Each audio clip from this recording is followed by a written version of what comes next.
Brasília, porque o depoimento do presidente Jair Bolsonaro. Vamos ouvir, portanto, agora a defesa e também sua Secretaria de Comunicação.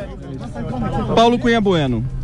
O depoimento de hoje veio em resposta à convocação do Supremo Tribunal Federal nos autos de uma representação feita pelo Ministério Público Federal que visava apurar uma postagem feita pelo ex-presidente Bolsonaro no dia 10 de janeiro a respeito de um vídeo produzido por um procurador do estado de Mato Grosso, onde ele coloca a questão de urnas em relação ao princípio da publicidade. Este vídeo, ele foi postado na página do presidente no Facebook, quando ele tentava transmiti-lo para o seu arquivo de WhatsApp para assistir posteriormente. Por acaso, justamente neste período, o presidente estava internado num hospital em Orlando. Justamente no período entre o dia 8 e o dia 10, ele teve uma crise de obstrução intestinal. Isso está documentado, foi submetido a tratamento com morfina, ficou hospitalizado e só recebeu alta na tarde do dia 10. Essa postagem foi feita de forma equivocada, tanto que pouco tempo depois, 2 ou 3 horas depois, ele foi advertido e imediatamente retirou essa postagem. Observe, inclusive, que essa postagem foi feita na sua rede social de menor importância, né? Apenas no Facebook, que é uma rede que ele pouco utiliza hoje em dia, e não foi colocado nas demais redes. Realmente aquilo ali foi um equívoco na hora de salvar o arquivo para posteriormente poder visualizá-lo e assisti-lo integralmente. Mas ele demorou 2 horas para perceber o erro? Não foi ele que percebeu, na verdade foi o pessoal de equipe dele. Sequer sabia. Ele não percebeu que havia postado no Facebook. Foi ele que postou. Todos os metadados da plataforma estarão à disposição dos delegados da Polícia Federal. O presidente começa a ter sintomas na linha cronológica, para explicar a vocês. Começa a ter um desconforto abdominal na noite do 8, no próprio fatídico 8, quando na noite do 8 o presidente faz um tweet forte repudiando os fatos que aconteceram aqui em Brasília. Então, dentro da linha cronológica, o presidente começa a passar mal, faz um tweet repudiando o que aconteceu na noite do 8 de janeiro. O presidente vira à noite passando mal, o presidente liga ao seu médico,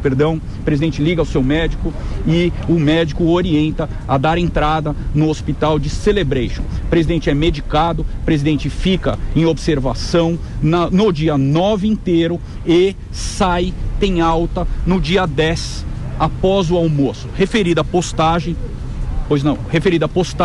objeto do depoimento de hoje, acontece poucos momentos após a saída dele do hospital, altamente debilitado, altamente medicado, e a mecânica de postagem na plataforma do Facebook se dá com meros 2 cliques no ícone, no botão compartilhar. A gente juntou ao depoimento o vídeo ilustrativo de como se dá referida postagem.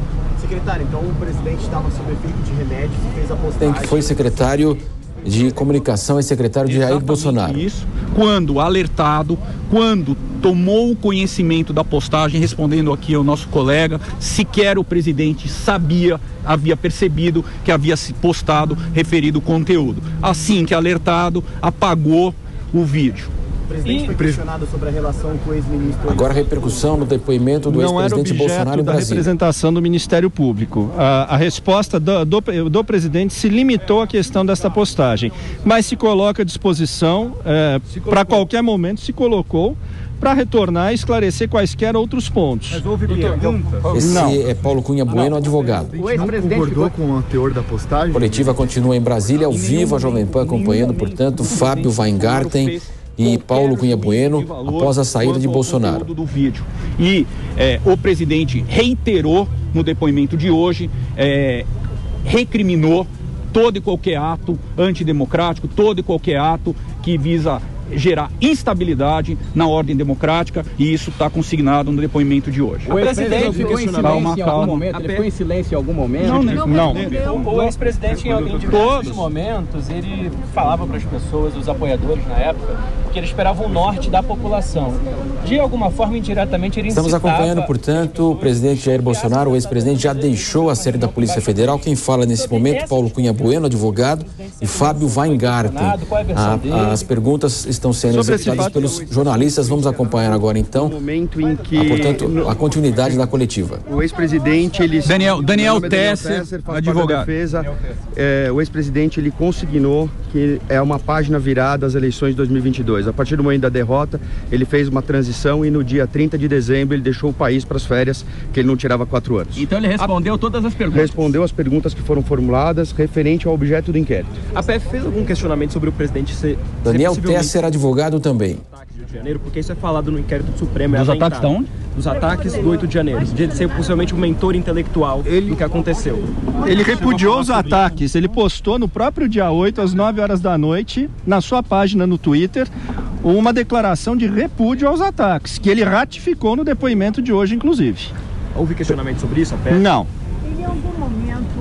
Nós estamos acompanhando, então, hoje o ex-presidente Bolsonaro esteve na sede da Polícia Federal para prestar depoimento em relação a postagens do ato do dia 8 de janeiro em Brasília. Neste momento acompanhamos, então, advogados e o ex-secretário de Comunicação, Fábio Weingarten, que fala neste momento. O doutor Paulo disse, reitera toda e qualquer disponibilidade para voltar aqui à PF quantas vezes for necessário. Presidente fez questão de consignar o depoimento de hoje. As eleições de 2022 são páginas viradas para ele.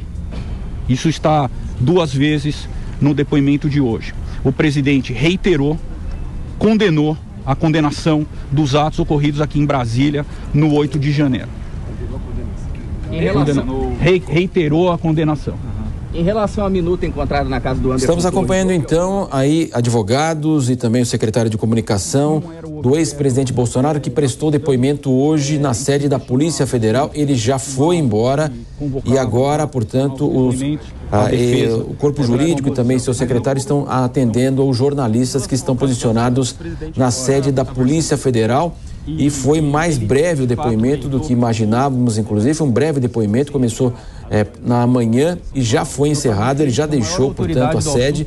Vamos continuar acompanhando agora. O advogado é Daniel Tesser. O Brasil vai fazer a linha do tempo dos dois presentes. Vamos deixar muito claro, eu vou fazer apenas o preâmbulo. São 2 kits, o masculino e o feminino, para que todos entendam. O doutor Daniel vai fazer a linha do tempo de cada um deles. Os kits entraram... Lógico. Passa pra cá. Agora troca de posições lá. Com as joias. Agora Daniel Tesser, advogado. Volta aqui. Tá. Os kits com as joias foram recebidos pela comitiva que estava na Arábia Saudita em outubro de 2021. Na entrada no país, como vocês viram veiculados até em todas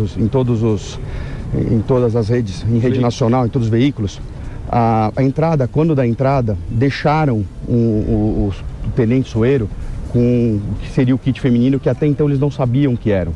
Os kits vieram fechados, não foram abertos.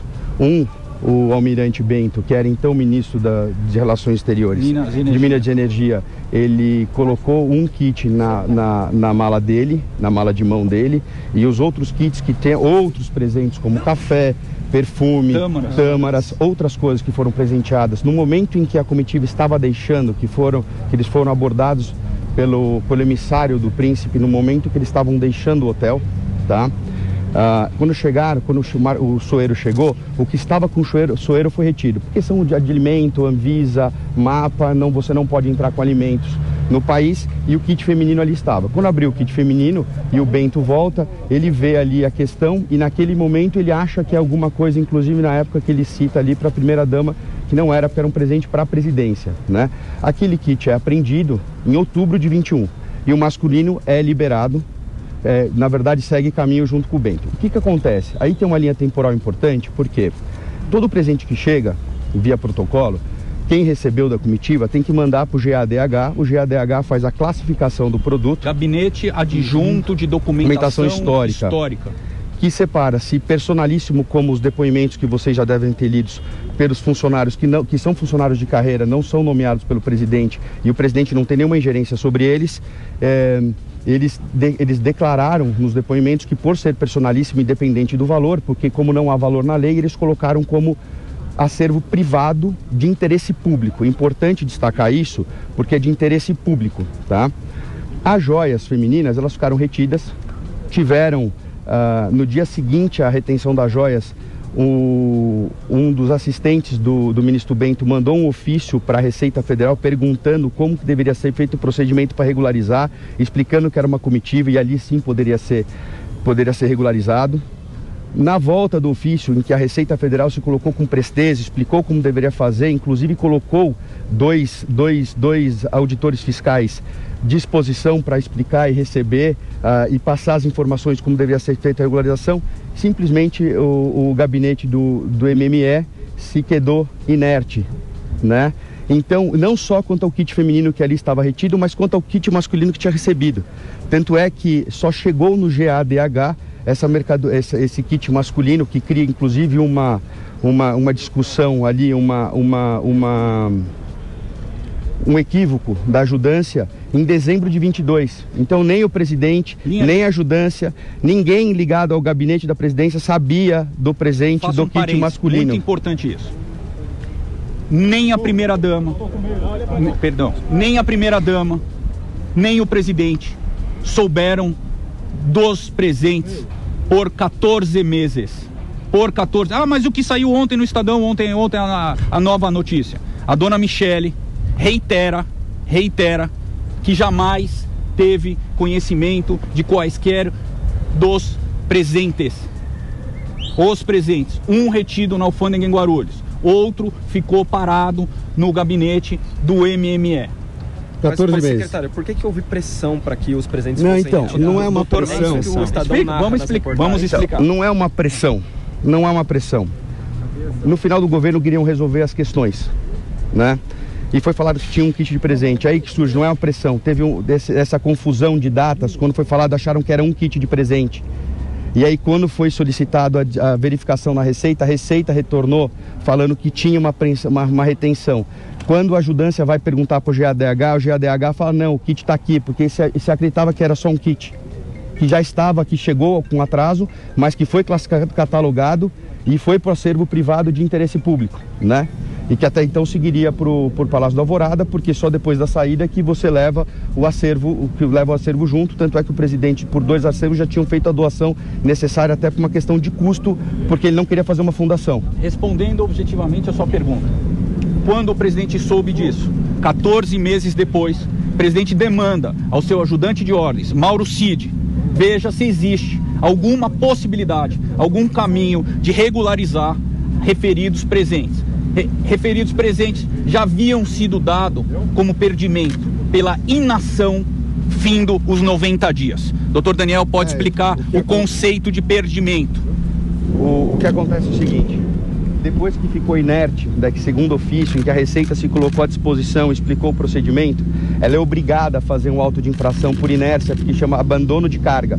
Se a mercadoria ficou lá, eles comunicaram naquele momento que era, a Receita até aguardou um pouco mais para poder fazer o procedimento, só que por uma questão óbvia e legal, ela é obrigada a dar o perdimento depois de passado um prazo.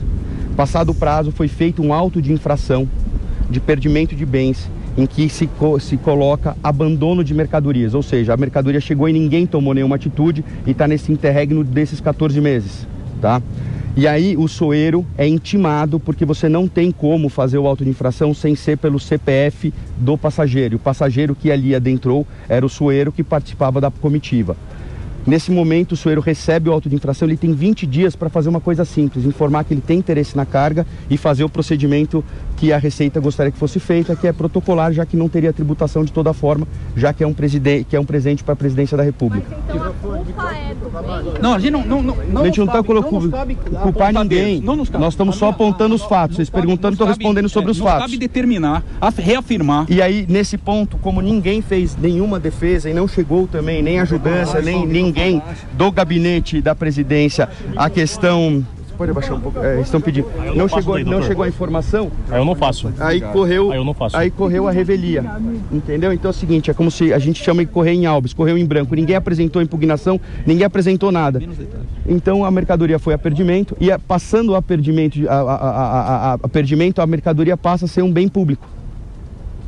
E passando a ser bem público, o que foi orientado para a ajudância é fazer uma incorporação de bens apreendidos que é permitido por lei. Foi só isso. E uma última questão, como é que foi parar? Esse advogado Daniel Tesser, a questão das joias agora repercute lá em Brasília com os jornalistas, os advogados de Bolsonaro e também o seu secretário de comunicação, Fábio Weingarten.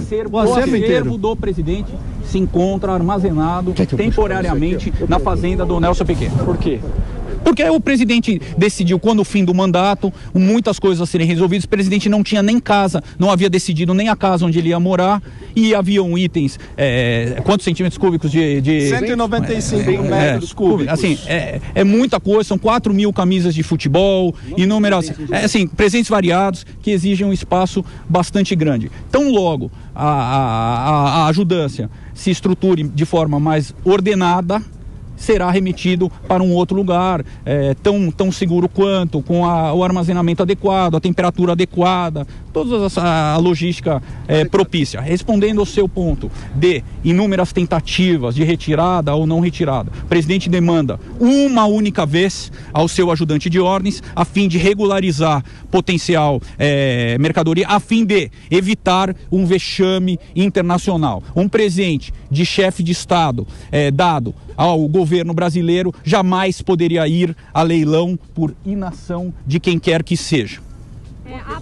Este é Fábio Weingarten. A questão das joias, então, domina agora. O presidente Bolsonaro, o ex-presidente, foi à sede da Polícia Federal prestar depoimento em relação aos atos do dia 8 de janeiro, publicações que ele fez na rede social. Agora, o advogado é Paulo Cunha Bueno.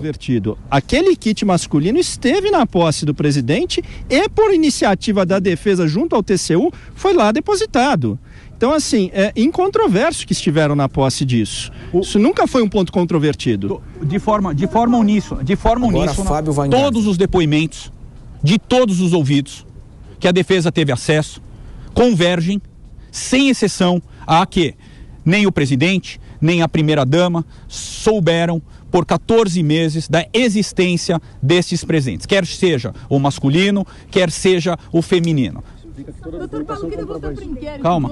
Continua a coletiva de imprensa em Brasília após o depoimento do ex-presidente Jair Bolsonaro na Polícia Federal, mas a questão agora das joias que foram recebidas pela Arábia Saudita, essa questão é que está predominando agora a coletiva, que envolve então o advogado Daniel Tesser, Paulo Cunha Bueno e também o ex-secretário de comunicação Fábio Weingarten, que vai agora mais uma vez responder a pergunta dos jornalistas.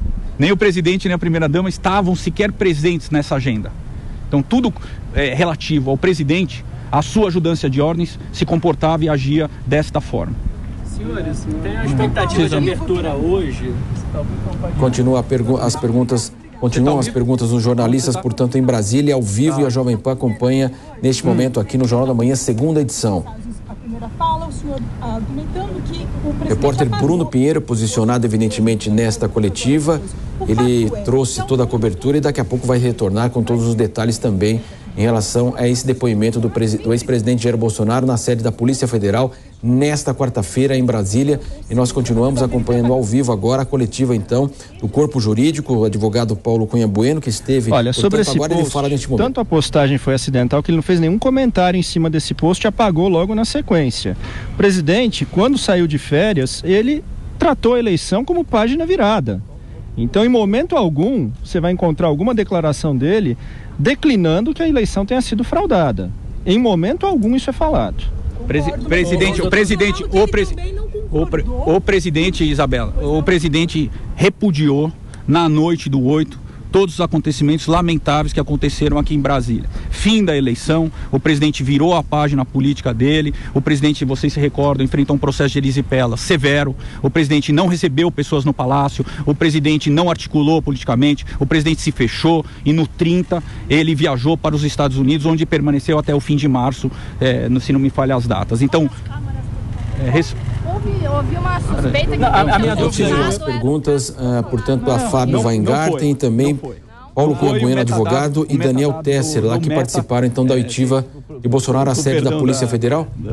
Da repetição, indicará isso. Eu preciso ir, porque a gente tem avião. A postagem também hoje uma CPMI para investigar os atos de 8 de janeiro.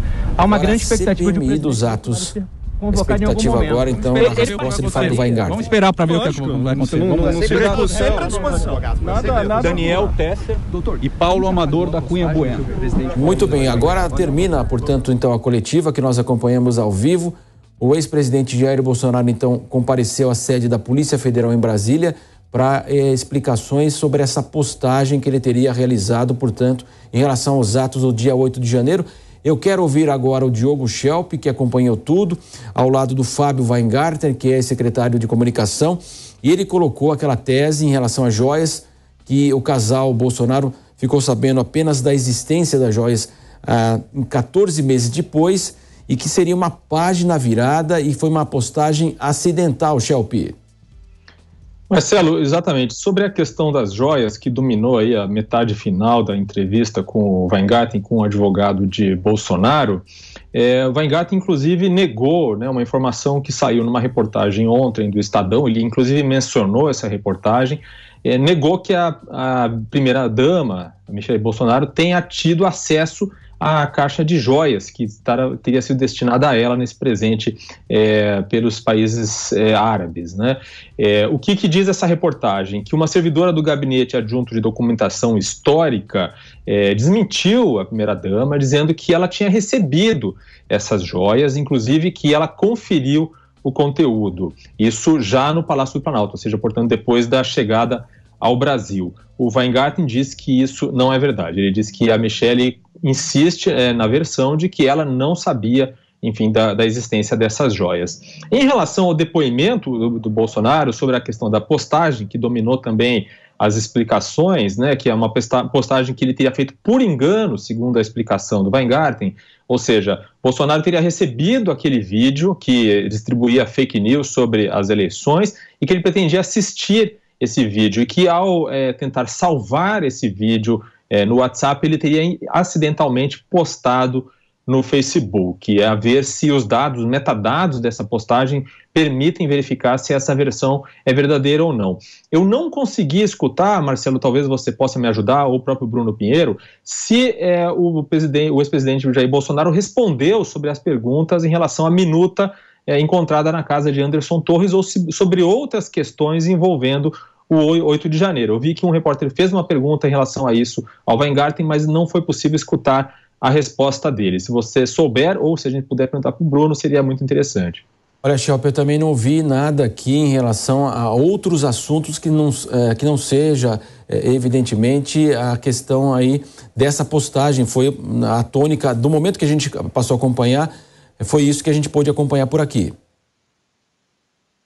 Exatamente, existia essa possibilidade de que, inclusive, uma orientação dos advogados de que Bolsonaro não respondesse a outras questões, que ficasse em silêncio sobre outras questões, por exemplo, porque o governo não agiu, não tomou uma atitude para retirada daqueles manifestantes que estavam em frente ao quartel desde o dia das eleições, pedindo uma ruptura, pedindo alguma atitude para impedir a posse de Lula, né? Então havia uma dessas questões, era porque não houve uma ação mais enérgica do governo em relação a isso. A questão da minuta que foi encontrada na casa de Anderson Torres, quer dizer, havia inclusive uma informação de que a orientação dos advogados era de que ele permaneceria em silêncio sobre esses temas se ele surgisse no depoimento e falasse apenas sobre a postagem. No entanto, um repórter perguntou sobre a questão da minuta, mas não foi possível escutar a resposta do Weingarten.